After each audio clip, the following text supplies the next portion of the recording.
ঢাকা থেকে হাজার হাজার মাইল দূরের এই শহরে লক্ষ লক্ষ চোখ প্রতি মুহূর্তে শিকড়ের টান ভুলে ভেসে চলেছে কোটি কোটি স্বপ্নের হাতছানিতে।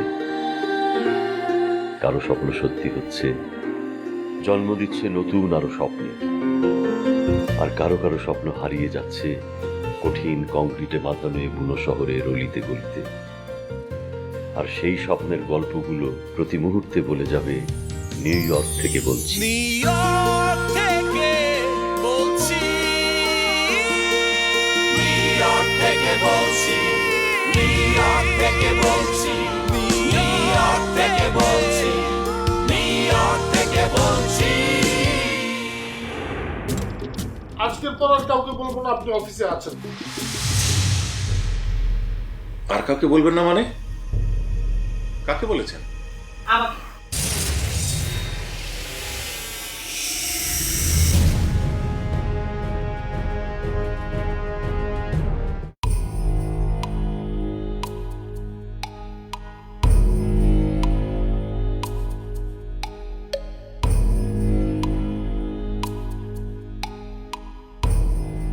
তুমি আমার কাছে আবার কেন এসেছো?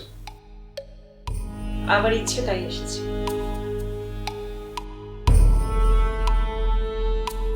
তা অবশ্য ঠিক, তোমার যখন যার কাছে ইচ্ছে চলে যাও, সে অবশ্য তোমার আছে। What do you mean by that? যখন যার কাছে ইচ্ছে মানে? আমি তোমার জন্য। আমার জন্য তুমি অনেক কিছু করেছো, মেনে নিলাম। Okay fine.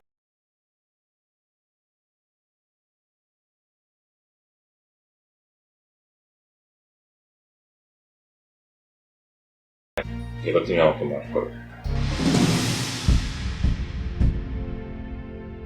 তুমি কিছু করোনি, তোমার কোনো দোষ নেই। আমি এড়িয়ে যেতে চাই কারণ আমি আমার জীবনটা অনেক কষ্টে গুছিয়ে এনেছি,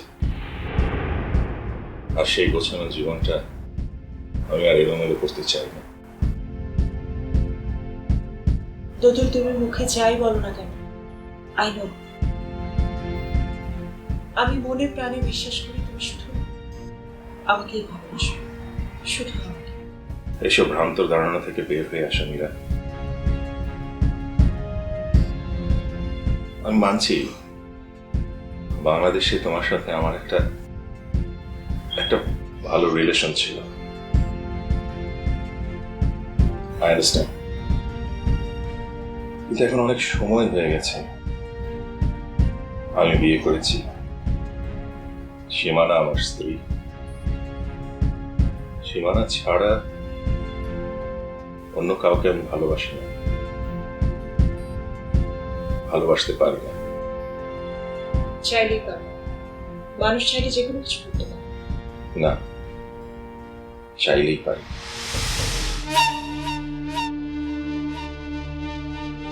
আমি তোমার মতো না যে চাইলেই সবকিছু করে ফেলতে পারি।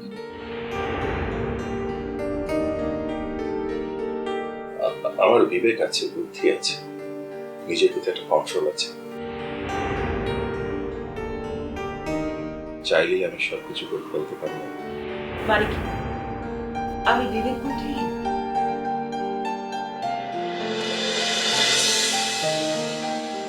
চুপ করে আছো কেন?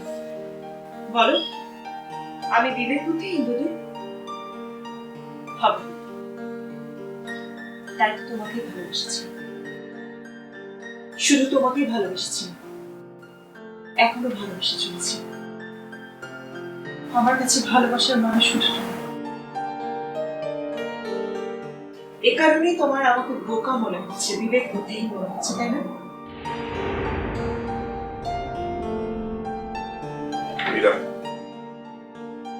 প্লিজ, আমি তোমার সাথে তর্ক করতে চাই না। আমি চাই না তুমি আমার সাথে আর যোগাযোগ রাখো, আমার সাথে আর দেখা করো। তুমি যদি আমার সাথে যোগাযোগ না রাখো আমি খুব খুশি হব। ওকে, ঠিক আছে, আমি তোমার সাথে আর কোনো যোগাযোগ করবো না, আর কোনোদিন দেখা করবো না। এই মীরা দুদুলের সাথে আর কোনো যোগাযোগ রাখবে না। Just for the last time, শেষবারের মতো আমাকে একটু সময় দাও। আমরা দুজনে আজকে একসাথে লাঞ্চ করব, তারপর কোথাও বসে বসে গল্প করব, আমাদের পুরনো সব স্মৃতিগুলো মনে করব। Just for the last time.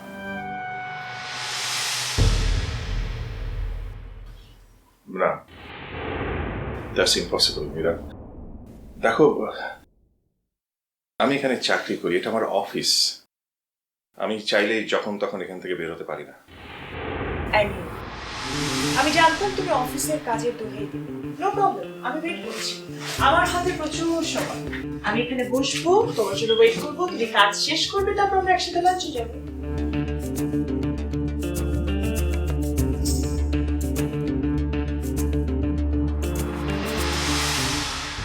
তানি, দেখ, তুই অনেক ভালো একজন ছাত্রী। মা তোকে নিয়ে কত স্বপ্ন দেখে যে তুই একটা বড় চাকরি করবি, বড় অফিসার হবি। এগুলোর মধ্যে তুই এসব মডেলিং এর ভূত কেন মাথার মধ্যে চাপাচ্ছিস? তানি, আমরা মধ্যবিত্ত ঘরের ছেলে মেয়ে, এসব আমাদেরকে মানায় না। ভাইয়া, তুমি এটা কি কথা বললে? মানায় না মানে মানাবে না কেন? আরে আশ্চর্য, মানে মধ্যবিত্ত পরিবারের মানুষজন কি বড় বড় স্বপ্ন দেখতে পারে না? সেলিব্রিটি হতে পারে না? মানে চাকরি করাটাই কি সবচেয়ে বড় ব্যাপার?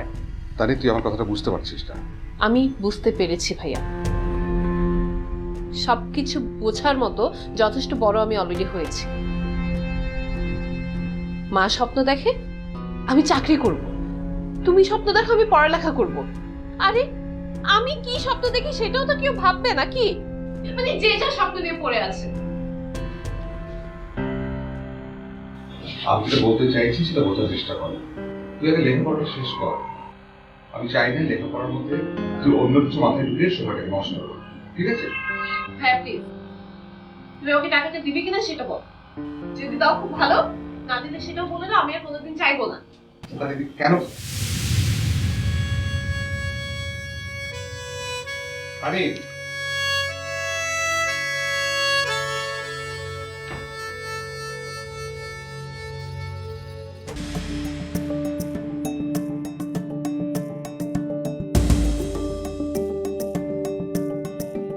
ভাইয়া আমার সাথে এটা করতে পারে? আমি কোনোদিন কল্পনাও করতে পারিনি। মাত্র 20,000 টাকার জন্য সে থাক, লাগবে না ভাইয়ার কোনো টাকা, আমার লাগবে না। আমি নিজে ম্যানেজ করতে পারবো।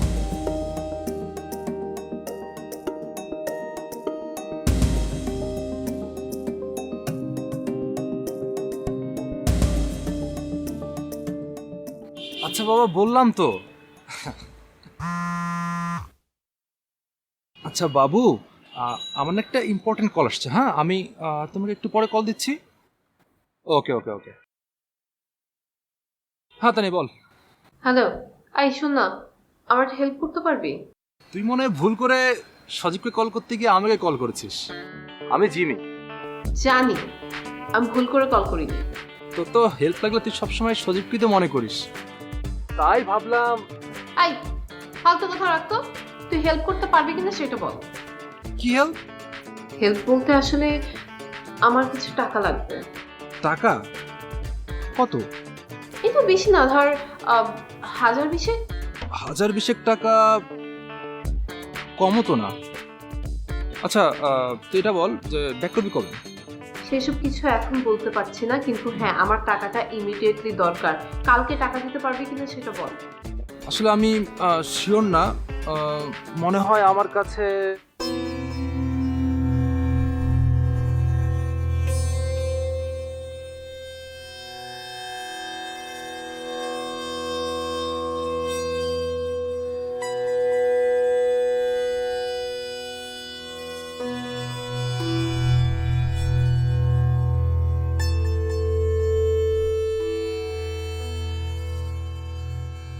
হ্যাঁ তানি, বল। মালা, আমার একটু উপকার করতে পারবি দোস্ত? কি উপকার বলতো? শোন না, আমার না খুব জরুরি ভিত্তিতে কিছু টাকার প্রয়োজন। এই তো ধর 1,000-20 হলেই চলবে। 20,000? এত টাকা দিয়ে তুই কি করবি? পালিয়ে বিয়ে টিয়ে করার প্ল্যান আছে নাকি? আরে ধর না, সেসব কিছু না। তাহলে কেন টাকাটা লাগবে, কি প্রয়োজন, সেগুলো এখন কিছু বলতে পারছি না। তুই আমাকে টাকাটা দিতে পারবি কিনা সেটা বল। টাকা তো ছিল, বাট কিছুদিন আগে আমার ছোট কাজিনের ছেলে হলো না, ওখানে যাবার সময় তো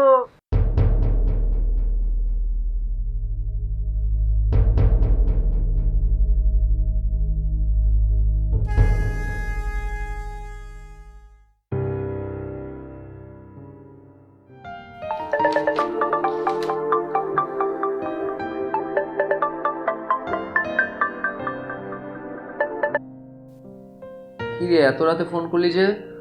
সবকিছু ঠিকঠাক আছে তো নাকি? পায়ের ব্যথাটা কি বেড়েছে? তুই কি ডক্টর? মানে আমি কেন ডাক্তার হতে যাবো? হ্যাঁ, তাহলে আমার পায়ের ব্যথা বাড়লে আমি তোকে কল করবো কেন? ও না, মানে আসলে আমি বলতে চাচ্ছিলাম যে তুই এত... থাক, তোকে আর দয়া করে কিছু ভাবতে হবে না। সারাদিন অনেক ভেবে ভেবে আমাকে অপমানিত করেছিস। ছি ছি, এসব তুই কি বলছিস? আর যা হয়েছে তার জন্য তো আমি তোর কাছে ক্ষমা চেয়েছি না।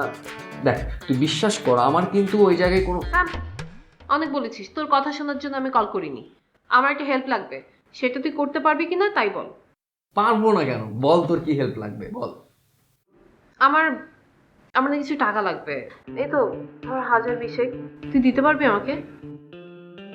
1,020? কখন লাগবে? কালকে সকালে। সকালেই? 1,020?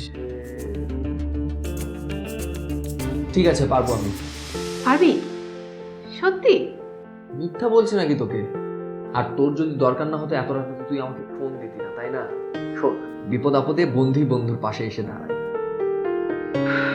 থ্যাংক ইউ দোস্ত, থ্যাংক ইউ। উফ, তুই যে আমাকে কত বড় একটা রিলিফ দিলি। Thank you. কিন্তু শোন, আমি টাকাটা কবে ফেরত দিতে পারবো সেটা কিন্তু বলতে পারছি না এই মুহূর্তে। কিন্তু হ্যাঁ, ফেরত যে দিতে পারবো সেটা কনফার্ম। আরে বাবা, তোকে কি এসব কথা নিয়ে আমি কিছু বলেছি নাকি যে তোর এত তারিখের ভিতর টাকাটা ফেরত দিতেই হবে আমাকে? তোর যখন ইচ্ছা, তোর যখন সুবিধা হয় তুই আমাকে টাকাটা ফেরত দিস, ঠিক আছে? ওকে, রাখলাম তাহলে। Good night. ওকে রে, গুড নাইট। Thank you.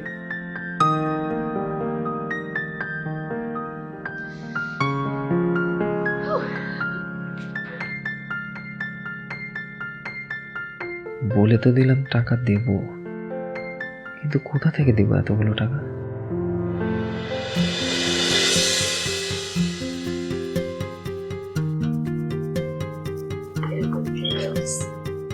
ভাবে কেমন আছেন? আমাকে চিনতে পেরেছেন? আমি নবাব। হ্যাঁ হ্যাঁ, চিনতে পেরেছি। চিনতে পারবো না কেন? আপনার কথা তো দুদুর অনেক বলে। আপনি ভালো আছেন তো? জি ভালো আছি। আমার কথা স্যার প্রায় বল, অবশ্য বলবে না কেন? আমার চেয়ে আপন তো স্যারের এই অফিসে কেউ নেই। হঠাৎ করে অফিসে? হ্যাঁ, একটু দুদুরের সঙ্গে দেখা করতে এসেছি। ও, স্যারের সাথে দেখা করতে এসেছেন, সেটা তো খুব ভালো কথা। কিন্তু স্যার তো অফিসে নেই। নেই মানে? কি বলেন? একটু আগেই তো ওর সঙ্গে কথা হলো, বললো অফিসে। সরি ভাবি, কোথাও একটা ঝামেলা আছে। স্যার তো নিজের মুখে আমাকে বলেছে এই কথা। কি বলেছে? উনি অফিসে নেই, কেউ যেন তার সাথে দেখা করতে আসলে আমি এই কথা বলি। ওমা, তো ও তাহলে কোথায় গেছে? সেই ব্যাপারে তো আমি বিশেষ কিছু বলতে পারবো না। অবশ্য স্যারের কথার বাইরে আমি কোনো কথাই উচ্চারণ করি না। আপু, এক কাজ করো, ভাইয়াকে কল করে দেখো কোথায় আছে। না থাকতো, এখন কল করা দরকার নেই। যদি অফিসের কোনো জরুরি কাজে বাইরে গিয়ে থাকে, কল করে তো ডিস্টার্ব করবো। আচ্ছা, বড় এক কাজ করি, চল ওর কেবিনে গিয়ে আমরা ওয়েট করি। ওই সে আমাদেরকে দিতে অনেক বেশি সার্ভিস। সরি, স্যার বলেছে স্যারের কেবিনে এখন কারো প্রবেশ নিষেধ। মানে স্যার আমাকে নিজের মুখে বলেছেন তার কেবিনে এখন যেন কেউ গিয়ে তাকে ডিস্টার্ব না করে। মানে কি? আপনি একবার বলছেন ও অফিসে নেই, আরেকবার বলছেন কেউ যেন কেবিনের ভিতরে ঢুকে ডিস্টার্ব না করে। What's wrong with you? Nothing wrong with me. মানে স্যার আমাকে যেভাবে বলেছে আমি ঠিক সেভাবেই করে যাচ্ছি। আমি তো তার কথার বাইরে কোনো কিছু করি না। আমি আপনার কথা কিছুই বুঝতে পারছি না। মানে দুদুর কি অফিসে আছে না নেই সেটা আগে বলেন। বললাম তো ভাবি, স্যার বলেছেন উনি অফিসে নেই।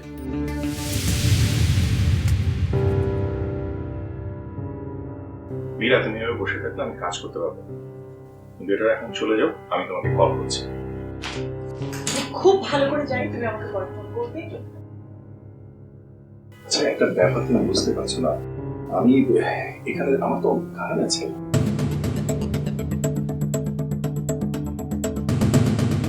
ঠিক আছে, ও যেহেতু অফিসে নেই কোনো সমস্যা নেই, আমরা ওর কেবিনে বসে অপেক্ষা করবো। কিন্তু ভাবি, স্যার তো বলেছেন ওনার কেবিনেও যেন কেউ না যায়। সেটা আপনাকে মানা করেছে, আমাকে করেনি। আমি ওর স্ত্রী, আমার অধিকার আছে যে কোনো সময় ওর কেবিনে ঢোকার এবং অপেক্ষা করার। ঠিক আছে, এবার তুই ওখানে বস তো, আমি আসছি।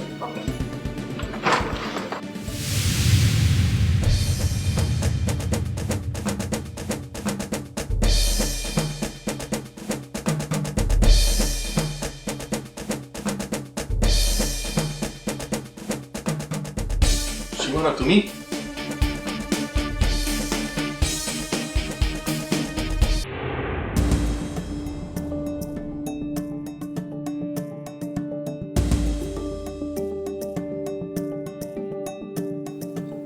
সরি, হুট করে এসে তোমাকে ডিস্টার্ব করলাম।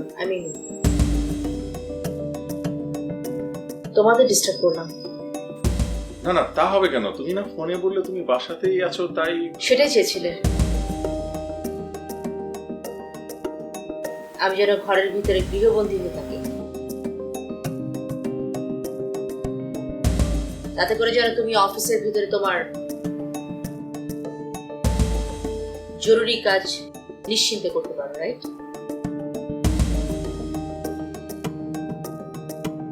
কিসের কাজ? মানে হ্যাঁ, মীরা এসেছিল অফিসিয়াল একটা কাজের কথা বলতে। দাঁড়িয়ে কেন, বসো। না, দরকার নেই।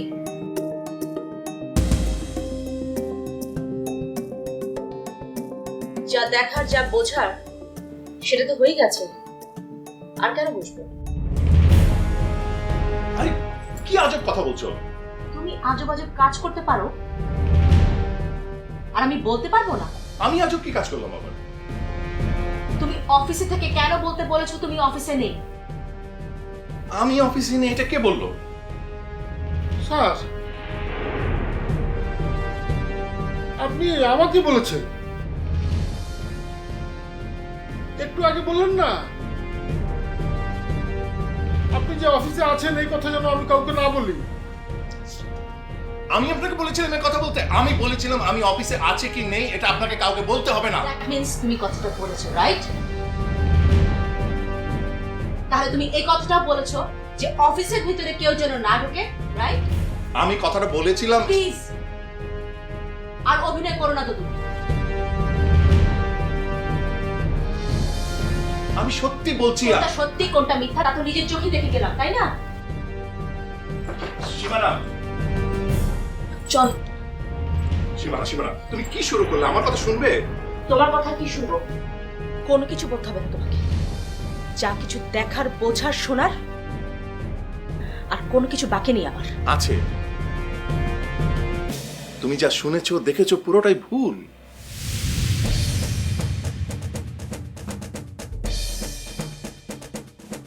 তাই? আর নিজের চোখে যেটা দেখলাম সেটাও ভুল।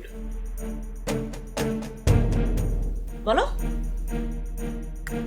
বলো, আমার চোখ যা দেখে তা ভুল? আমার চোখ খারাপ? বলো বলো, এটাই তো বলতে চাইছো তুমি। না, তোমার চোখ খারাপ না, তোমার মাথা খারাপ হয়েছে। ভাইয়া, এই আজ থেকে তুই ওকে ভাইয়া বলবি না, একদম না। কেন? আমাকে ভাইয়া বলে সমস্যা কি? আমি আজকে ওকে ডিভোর্স দেব।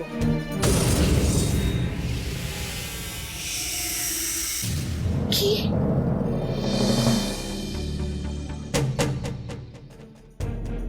আর এক মুহূর্তে এখানে থাকতে ইচ্ছা করছে না।